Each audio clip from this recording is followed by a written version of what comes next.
আসসালামু আলাইকুম রহমতুল্লাহ। আমি M K Zaman, easy plus handnote and বিশ্বমানের বইয়ের পক্ষ থেকে আপনাদের স্বাগত। আজকের টিটেল বিষয় investment analysis and portfolio management চতুর্থ অধ্যায়ের তৃতীয় ক্লাস। সেখানে বিগত ক্লাসে আমরা 5টি ফরম্যাট সম্পর্কে জেনেছি এবং 1 নম্বর ও 2 নম্বর ফরম্যাটে গাণিতিক সমস্যাগুলো সমাধান করেছি। আজকের ক্লাসে আমরা 3 নম্বর, 4 নম্বর এবং 5 নম্বর এই 3টি ফরম্যাটের গাণিতিক সমস্যাগুলো একত্রে সমাধান করব। তাহলে চলুন আমরা প্রথমে 3 নম্বর ফরম্যাটটি দেখে আসি। Point number 3 variance, point number 4 coefficient of variation, point number 5 mixed variation.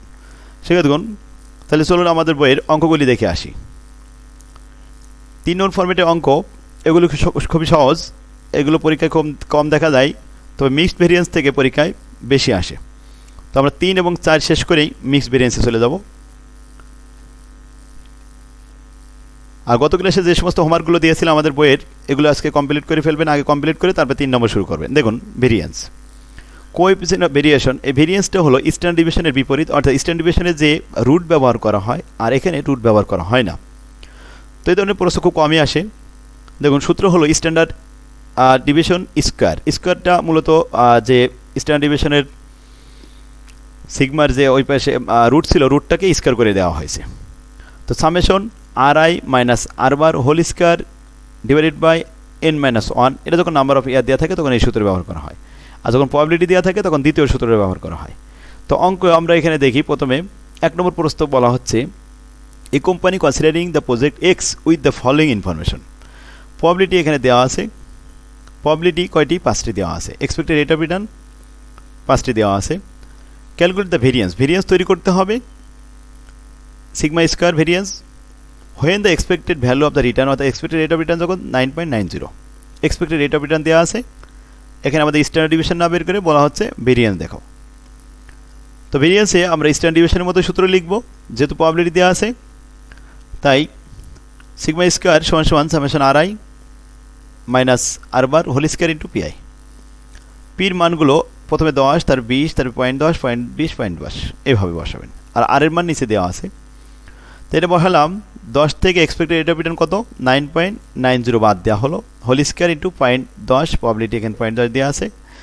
এরপর আসুন দ্বিতীয়টা 20% minus 9.90 whole square into probability 20। তৃতীয়টা 10% মাইনাস 9.90 হোল স্কোয়ার ইন্টু 0.10। এরপর 12% মাইনাস 9.90 হোল স্কোয়ার ইন্টু 0.12, আর 15% মাইনাস 9.90 হোল স্কোয়ার ইন্টু 0.10। এই মান 5টি আমরা ক্যালকুলেশন করলাম, প্রথমে বিয়োগ করে তারপরে স্কোয়ার করব, তারপরে 0.10 দ্বারা গুণ করব। ক্যালকুলেশন করে আমরা এখানে পেয়েছি 23.88%। এটাই ছিল আমাদের ভেরিয়েন্স। সেখানে দেখুন যদি আমরা এটাকে স্ট্যান্ডার্ড ডিভিশন তৈরি করতাম, তাহলে এই পাশের স্কোয়ারটা এই পাশে রুট করে দিতাম এবং ফলাফল পরিমিত ব্যবধান আলাদা আসতো। 2 নম্বর অঙ্কটি এখানে বলা আছে সিরিয়াল নাম্বার 1, 2, 3। এখানে সিরিয়াল নাম্বার দেওয়া আছে, প্রবাবিলিটি দেওয়া নেই, ওয়েট দেওয়া নেই। তাহলে নাম্বার অফ ইয়ার অর্থাৎ সিরিয়াল নাম্বার দেওয়া আছে। এখানে রিটার্ন দেওয়া আছে 5টি, আর এক্সপেক্টেড রেট অফ রিটার্ন 17% দেওয়া আছে। তাহলে আমরা এখানে লিখলাম যে summation RI minus R bar whole square divide by n-1। এই n-1 দেওয়া হয়েছে কারণ নাম্বার অফ ইয়ার দেওয়া ছিল এখানে কয়টি? 5টি। তো এখানে 5টি মান লিখলাম। 20% মাইনাস 17% হোল স্কোয়ার ইন্টু এখানে হোল স্কোয়ার দিয়ে প্লাস, তারপর 20 থেকে 17 বাদ, তারপরে 17% সবাই থেকে বাদ যাবে। 20% মাইনাস 17% হোল স্কোয়ার, আবার প্লাস 20% মাইনাস 17% হোল স্কোয়ার, আবার প্লাস 20% মাইনাস 17% হোল স্কোয়ার। এভাবে আমরা মানগুলো সব বসিয়ে 5 ছিল মান, 5 থেকে 1 বাদ দিলে 4 দ্বারা ভাগ করব। তাহলে 4 দ্বারা ভাগ করলে ভেরিয়েন্স বেড়ে গেল। কখন এটা? হোয়েন গিভেন নাম্বার অফ ইয়ার। যখন নাম্বার অফ ইয়ার দেওয়া থাকবে, প্রবাবিলিটি দেওয়া থাকবে না, ওয়েট দেওয়া থাকবে না, তখন। ঠিক আছে দেখুন। এবার আসুন 4 নম্বর ফরম্যাট। আর এই অঙ্কগুলো আরও আমরা বিস্তারিত মিক্সের মধ্যে ভালোভাবে দেখিয়েছি, এজন্য আমরা এখানে বেশি অঙ্ক দিলাম না, আমরা 5 নম্বর ফরম্যাটে যেয়ে বেশি অঙ্ক করব। কোএফিসিয়েন্ট অফ ভেরিয়েশন সিভি তৈরি করা খুবই সহজ। এখানে এক্সপেক্টেড রেট অফ রিটার্ন এবং স্ট্যান্ডার্ড ডিভিশনের মান দেওয়া থাকে, শুধু ভাগ করে একসাথে গুণ করলেও হয়, একসাথে গুণ না করলেও দশমিক থাকলে চলবে। Calculate the coefficient core variation 4 number ফরম্যাটের 1 number problem. Expected rate of return 3টি প্রজেক্টের 3টি দেওয়া আছে, আর স্ট্যান্ডার্ড ডিভিশন দেওয়া আছে। উই নো দ্যাট, আমরা জানি কোএফিসিয়েন্ট অফ ভেরিয়েশন সমান standard division divide by expected rate of return into 100। For project এর জন্য সিবি হবে প্রথমে স্ট্যান্ডার্ড ডিভিশন কত? 4.25। 4.25% ডিভাইডেড বাই 20% ইন্টু 100 কত আসে এখানে 21.25। দ্বিতীয়টা 5.65 ডিভাইডেড বাই 25% ইন্টু 100 এতে আসে 22.60। তৃতীয়টা 7.50 ডিভাইডেড বাই 27.50 ইন্টু 100 তাহলে আর 27.27। এখন যদি বলা হতো কোনটি ভালো, কোনটি অ্যাকসেপ্টেবল, কোনটি গ্রহণযোগ্য, তাহলে সিবি যার ছোটো সেটার জন্য ভালো। তো এখানে 27, 22, 21 সব থেকে ভালো কোনটা জানে 21। এই 21-এ আমাদের তখন গ্রহণযোগ্য হতো, কারণ স্ট্যান্ডার্ড ডিভিয়েশন আর সিবি কোএফিসিয়েন্ট অফ ভেরিয়েশন এই দুইটা ছোটো হলে ভালো হয়। সেখানে দেখুন, তো আমরা এবার আসি মিক্স দেখি। Stock X and stock Y have the following probability distribution of expected future return. Probability distribution দেওয়া আছে 5টি আর এক্সপেক্টেড রেট অফ রিটার্ন দেওয়া আছে 5টি। An investor seek your opinion as to which stock he should invest his money.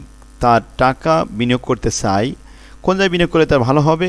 Which stock would you recommended that the investor buy. দেখুন, আপনার সিদ্ধান্ত দিতে হবে যে এই দুইটা স্টকের মধ্যে কোনটা বিনিয়োগ করা ভালো হবে। তাহলে এর জন্য কোন রিকোয়ারমেন্ট বের করতে হবে এটা বলা নেই। এক্সপেক্টেড রেট অফ রিটার্ন নাকি স্ট্যান্ডার্ড ডিভিয়েশন নাকি কোএফিসিয়েন্ট অফ ভেরিয়েশন নাকি সিবি কিছুই বলা হয় নাই। তাহলে এই ধরনের প্রশ্নে উত্তর দিতে গেলে আমাদেরকে প্রথমে সিবি বের করতে হয়। সিবি বের করতে গেলে আমাদের স্টেপ আছে 3টা, পর্যায়ক্রমে স্টেপগুলো ধারাবাহিকভাবে বসাতে হবে। যেমন প্রথম প্রশ্নের মধ্যে সরাসরি কোনো কিছু নির্ণয় করতে বলা হয়নি, কিন্তু কোনটি ভালো তা বাছাই করতে বলা হয়েছে। সেই জন্য আমরা সিবি বের করব এবং সিবি বের করব কয়টা ধাপে? 3টি ধাপে। প্রথম ধাপ হলো এক্সপেক্টেড রেট অফ রিটার্ন, দ্বিতীয় ধাপ হলো স্ট্যান্ডার্ড ডিভিয়েশন, তৃতীয় ধাপ হলো কোএফিসিয়েন্ট অফ ভেরিয়েশন সিবি, এবং কোএফিসিয়েন্ট অফ ভেরিয়েশন যেটি ছোট হবে সেটি গ্রহণ করতে হবে। এটা টিপস দেওয়া হয়েছে হেল্পলাইন। এবার আসুন আমরা অঙ্ক শুরু করি। Step number 1, calculation of expected rate of return. কয়টা মান ছিল এখানে? 5টি রিটার্ন দেওয়া ছিল। তাহলে RI, R1, P1, R2, P2, R3, P3, R4, P4, R5, P5, probability 5টা, রিটার্ন 5টা। প্রথমে -10%-এর সাথে 0.10 গুণ করলাম। এক্সের জন্য -10%, +2%, +12%, 20%, 38%, আর প্রবাবিলিটি এই মানগুলো বসাবেন। তো ক্যালকুলেশন করে আমরা পেয়েছি 12%, আর ওয়াইতে এটাও আমরা ক্যালকুলেশন করে পেয়েছি 14%। রিটার্ন যেটা বড় সেটা আবার ভালো, যদিও এখানে আমরা মন্তব্য করতেছি না। তো এরপর আসুন calculation of standard deviation. Standard deviation summation RI expected rate of return whole square into PI root ওভারের ভিতরে। তাহলে আর এর মান 5টা ছিল, -10%, -12%। -12% কোথায় পেলাম? এক্সপেক্টেড রেট অফ রিটার্ন, এটা নিয়েছি। তাহলে সব জায়গার থেকে আমরা 12% মাইনাস করবো, কিন্তু রিটার্ন চেঞ্জ হবে, যেমন -10%, -12% হোল স্কয়ার ইন্টু 0.10, প্লাস পরেরটা 2% -12% হোল স্কয়ার ইন্টু 0.20। তাই 12% -12% whole square into 0.4, 20% -12% whole square into 0.20, 38% -12% whole square into 0.10। Calculation করে আমরা যা মান পেয়েছি তাতে আসে 148.80%। এটাকে রুট করলে 12.20%। এটাই স্ট্যান্ডার্ড ডিভিয়েশন হলো। এবার আসুন সিবি তৈরি করতে হবে। তো স্ট্যান্ডার্ড ডিভিয়েশনের একটা কিলো আমাদের প্রথমে এক্স, এখন ওয়াইতে আমরা স্ট্যান্ডার্ড ডিভিয়েশন তৈরি করি। সেখানে স্ট্যান্ডার্ড ডিভিয়েশন তৈরি করে আমরা পেয়েছি কত? 20.35%। সিবি তৈরি করব। সিবি এক্সের জন্য স্ট্যান্ডার্ড ডিভিয়েশন উপরে থাকবে, স্ট্যান্ডার্ড ডিভিয়েশন অবশ্যই কত? 12.20%। এটাকে আমরা যদি দশমিক দিয়ে দিই, % উঠাই দিই, তাহলে 0.1220 ডিভাইড বাই 0.12 মানে 12% ইন্টু 100, তাতে কত আসে? 101.67%। পরেরটা 0.2035 ডিভাইডেড বাই 14, এটা ভাগ করে 100 গুণ করলে 145.36। তাহলে বড় কোনটা? 101 আর 145। বড় হচ্ছে নিচেরটা, ছোটোটা ভালো। তাহলে ছোটোটা ছিল এক্স, স্টক এক্স, এটা আমাদের জন্য বেস্ট হয়েছে। তাই the investor invest his money in the stock X because there CV is lower then stock Y থেকে তার সিবি ছোটো ছিল, তাই সেটা চয়েস করা উচিত কোনটা? এক্সটা চয়েস করা তার জন্য উচিত। আশা করি আপনারা বুঝতে পারছেন। সেক্ষেত্রে তাহলে আমরা মিক্সড ভেরিয়েন্সে আমরা যে মিক্সের ভিতরে সবগুলো পাবো, মিক্সের ভিতরে শুধু একটা না, স্ট্যান্ডার্ড ডিভিয়েশন থাকবে, এক্সপেক্টেড রেট অফ রিটার্ন থাকবে, স্ট্যান্ডার্ড ডিভিয়েশন থাকবে, কোএফিসিয়েন্ট অফ ভেরিয়েশন থাকবে এবং সিবি থাকবে। সব মিলে আমরা একটা ডিসিশন দেবো। এটাই হলো আমাদের মিক্সড। তো মিক্সডটা অনেকবার আসছে, দেখুন একটা আসছে, 4বার পরীক্ষা এসেছে। একই রকম অঙ্ক, প্রবাবিলিটি ডিস্ট্রিবিউশন আর রিটার্ন দেওয়া আছে। প্রজেক্ট এক্স এবং প্রজেক্ট ওয়াইতে প্রবাবিলিটি আলাদা এবং রিটার্ন আলাদা। Calculate the expected value of return, মানে এক্সপেক্টেড রেট অফ রিটার্ন বানাতে হবে অফ টু প্রজেক্ট, দুইটা প্রজেক্টে আলাদা করে। Which provide the largest expected rate of return, এর মধ্যে আবার কোনটা বড় সেটা দেখাতে হবে। তো প্রশ্নপত্রে দেখলাম প্রবাবিলিটি দেওয়া আছে, তা প্রবাবিলিটি দেওয়া থাকলে অবশ্যই summation R I P I. তো আর আই পি আই আমরা মান বের করে দেখেছি, এখানে আসে আমাদের কত অ্যান্সার আসে, সব মিলায়ে ফলাফল আসে 4%। তো 4% আসে, আর দ্বিতীয়টা আসছে এখানে কত 10%, একটা হচ্ছে 4%, এটা হলো 10%। তাহলে এক্সপেক্টেড রেট অফ রিটার্ন বড় হলে ভালো, তো যেটা বড় হয়েছে সেটা ভালো, অর্থাৎ ওয়াই এখানে এক্সপেক্টেড রেট অফ রিটার্ন ভালো হয়েছে, তাই লেখা project Y provides the largest expected rate of return then project X. 2 নম্বর প্রশ্ন, ক্যালকুলেট দ্য স্ট্যান্ডার্ড ডিভিয়েশন। দেখুন স্ট্যান্ডার্ড ডিভিয়েশন তৈরি করতে, calculate the standard deviation of each of the two project, দুইটা প্রজেক্টের ভিতরে স্ট্যান্ডার্ড ডিভিয়েশন তৈরি করতে হবে। Which appears to have the state greater risky, এর মধ্যে আবার কোনটা বড় ঝুঁকি, যার স্ট্যান্ডার্ড ডিভিয়েশন বড় সেটা হচ্ছে গ্রেটার রিস্কি। তো 2 নম্বরে আসেন, এখানে আমরা স্ট্যান্ডার্ড ডিভিয়েশন করলাম ফর এক্স, এক্সের জন্য মানটা বসালাম, আমরা পূর্বের নাই একইভাবে মান বসাবো, R I minus expected rate of return whole square into P I. তো মানগুলো আপনারা বসাতে পারবেন। ক্যালকুলেশন করে কত পেয়েছি 13.20, আরেকটা ওয়াইতে পেয়েছি 14.83, তাহলে ছোটোটা আমাদের জন্য ভালো। Stock Y is appears to have the greater risky, তো কোনটা ঝুঁকি বেশি, ওয়াই, আর ঝুঁকি কম X, because there standard deviation is higher, কারণ স্ট্যান্ডার্ড ডিভিয়েশন এখানে বড়, আমাদের এখানে অবশ্যই লার্জার দেখাতে বলছে, which appears to have the larger বা গ্রেটার রিস্কি, তাহলে আমরা গ্রেটার দেখেছি ওয়াই।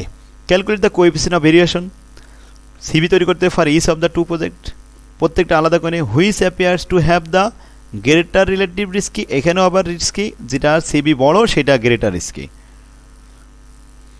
সিবি তৈরি করলাম, প্রথমটা আসলো 330% আর দ্বিতীয়টা আসলো 148%, তাহলে গ্রেটার কোনটা, প্রথমটা। অতএব stock X is appears to have the greater risky because there CV is higher. আশা করি আপনারা বুঝতে পারছেন শিক্ষার্থীগণ। 3 নম্বর দেখুন, 3 নম্বরে নাম্বার অফ ইয়ার দেওয়া আছে, এক্সপেক্টেড রেট অফ রিটার্ন, দুইটা আলাদা করে রিটার্ন দেওয়া আছে। এখন প্রশ্ন, covariance between the security A and B, standard deviation variance of two security, correlation between the security A and B. তাহলে ভেরিয়েশন লিখলাম, স্ট্যান্ডার্ড ডিভিয়েশন লিখলাম, এবার কোরিলেশন, রিলেশন করতে হবে দুইটার ভিতরে। পোর্টফোলিও রিটার্ন যদি 50-50 হয়, যদি 70-30 হয়, এই আমাদের রিকোয়ারমেন্ট। তো আশা করি এটা আপনারা পারবেন। প্রথম ভেরিয়েশনে দুইটার মান বসাই ক্যালকুলেশন করবেন, এক্সপেক্টেড রেট অফ রিটার্ন দুইটা আলাদা। এবার এরপরে যেহেতু এখানে A R minus expected rate of return 7%, তাহলে 0.07 এখান থেকে ক্যালকুলেশন মাইনাস করলাম 7 থেকে।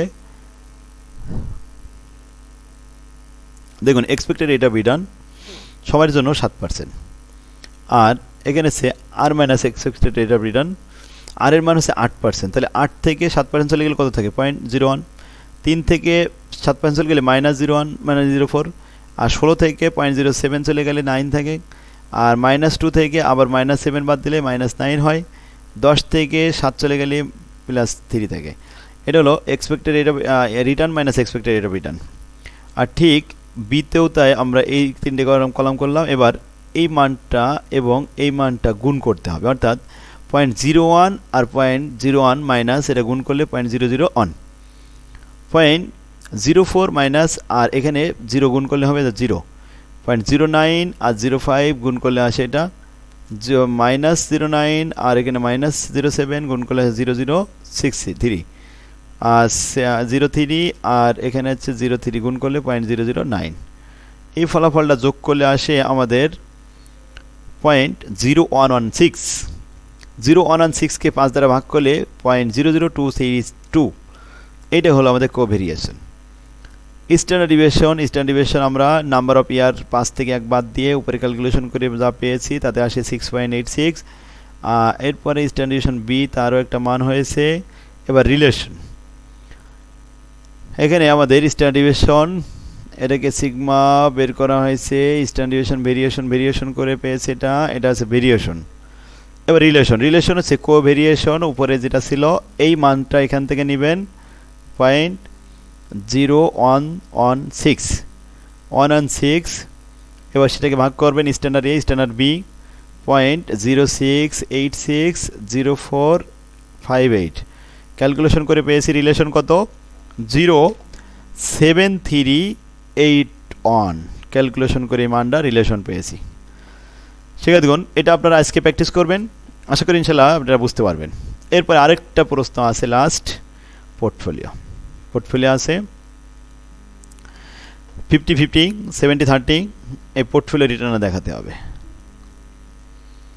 তাহলে portfolio return when the weight of 50-50 আর এ ওয়েট অফ এ আর বি ওয়েট অফ বি 7 এর সাথে 0.50 গুণ করেন আর 5 এর সাথে 0.50 গুণ করলে যা আসে এটা যোগ করে 6% আর 70-30 যদি হয় তাহলে এটা হচ্ছে 7 এর সাথে 0.7 আর এটা হচ্ছে 0.5 এর সাথে 0.3 গুণ করে যোগ করলাম 6.40% এটাই এরপরে আসুন পোর্টফোলিও স্ট্যান্ডার্ড ডিভিয়েশন আমরা আগেই শিখেছি standard A square weight of A square standard B square weight of B square আর plus 2 weight of A B covariation দেখুন স্ট্যান্ডার্ড এ এখানে আমরা অবশ্যই মান এর আগেই দেখেছি এই জায়গা থেকে নিয়েছি এই যে ফলাফল 0.0686 এখানে পার্সেন্টটা উঠাই দিয়ে এই মানটা নিব এখানে আর ওয়েট অফ এ 0.5 বলা হয়েছে এখানে তো আমরা এটা ক্যালকুলেশন করলাম ক্যালকুলেশন করে যা মান পেয়েছি তাতে আসে আমাদের 5.35% আর ওয়াইতে আমরা এখানে 70-30 দিয়ে ক্যালকুলেশন করেছি তাতে আসে 5.89% ঠিক আছে দেখুন এই ছিল আমাদের পোর্টফোলিও স্ট্যান্ডার্ড আর এটা ছিল পোর্টফোলিও এক্সপেক্টেড এই ছিল কোরিলেশন এটা ছিল সিবি এটা ছিল কোভেরিয়েশন স্ট্যান্ডার্ড ডিভিয়েশন আর এটা আছে কোভেরিয়েশন তো সবগুলো আমরা আজকে দেখলাম তো আমরা 5 নম্বর ফরম্যাটটা শেষ করলাম এর ভিতরে আমাদের বোর্ড প্রশ্ন চলে গেছে তো আজকে আপনারা এগুলো সব হোমওয়ার্ক করবেন আর যদি কোনো সমস্যা আমার সাথে ফোনে যোগাযোগ করে সেটা সমাধান করে নেবেন শিক্ষার্থীগণ তাহলে একটা ভালো বই একজন শিক্ষকের মতো ভূমিকা রাখে তাই ছাত্রদের কথা মাথায় রেখে আমি ঠিক সেভাবে লিখে যাচ্ছি তো এমকে জামান সিরিজের থিওরি এবং ম্যাথ এই বইগুলো সংগ্রহ করুন বাইরের কোনো সলিউশন কিছুই কেনা লাগবে না আমার বইয়ে সাজেশন দেওয়াই থাকে আর বইগুলো আপনারা অনলাইনে সরাসরি আমাদের কাছ থেকে নিলে সুলভ মূল্যে নিতে পারবেন এজন্য আপনাদেরকে অনুরোধ করব আমার নাম্বারে ফোন দিয়ে আপনারা অর্ডার দিয়ে বইগুলো নেবেন তাহলে খুব অল্প দামে নিতে পারবেন শিক্ষার্থীগণ তো আজকে আমরা এখানে ক্লাসটা শেষ করতে পারি আপনারা এগুলো আজকে দেখে সব হোমওয়ার্ক করে ফেলেন কমপ্লিট করে ফেলেন 5 নম্বর ফরম্যাটটা এখান থেকে ইনশাআল্লাহ পরীক্ষায় পাবেন আর পরীক্ষায় সবসময় নিয়মের মধ্যেই থাকে এজন্য নিয়মের বাইরে কখনো অঙ্ক আসবে না ইনশাআল্লাহ তাহলে কমন পাওয়ার জন্য আপনাদের এইগুলোই যথেষ্ট আমি এখানে সব অঙ্কগুলি যত অঙ্ক আছে এই পর্যন্ত সব বোর্ডে কত কোন জায়গা থেকে কীভাবে আসছে আমি সব কালেকশন করে আমার বইতে দিয়েছি সব নিউ কালেকশন এইগুলোই সবসময় আসে তো আজকে আমরা এখানে শেষ করতে পারি যেহেতু এখানে সব শেষ পর্যন্ত চলে আসছি সব নিয়মই আমাদের শেখানো শেষ তো আগামী ক্লাস দেখার জন্য আহ্বান রইল আগামী ক্লাসে আরেকটা বোর্ড পরীক্ষার উপরে বোর্ড প্রশ্নের উপরে ক্লাস দিব পর্যায়ক্রমে আমরা ক্লাস দিয়ে যাব আর যদি আমাদের ভিডিও দেখে আপনাদের ভালো লাগে তাহলে আপনারা এটা লাইক কমেন্ট করতে ভুলবেন না আর এটা শেয়ার করবেন শেয়ার করে অন্যদেরকেও উপকার করবেন শিক্ষার্থীগণ তাহলে আমরা ক্লাস শেষের পর্যায়ে চলে এসেছি আজকে আপনাদের 5 নম্বর ফরম্যাটের গাণিতিক সমস্যাগুলো সব সমাধান এখানে হোমওয়ার্ক দেওয়া থাকবে তো আজকে কমপ্লিট করেই আপনারা ঘুমাবেন ইনশাআল্লাহ তো লাস্টের এদিকে আরও কিছু ইম্পর্টেন্ট অঙ্ক আছে এগুলো করবেন তো আল্লাহ হাফেজ আসসালামু আলাইকুম রহমতুল্লাহ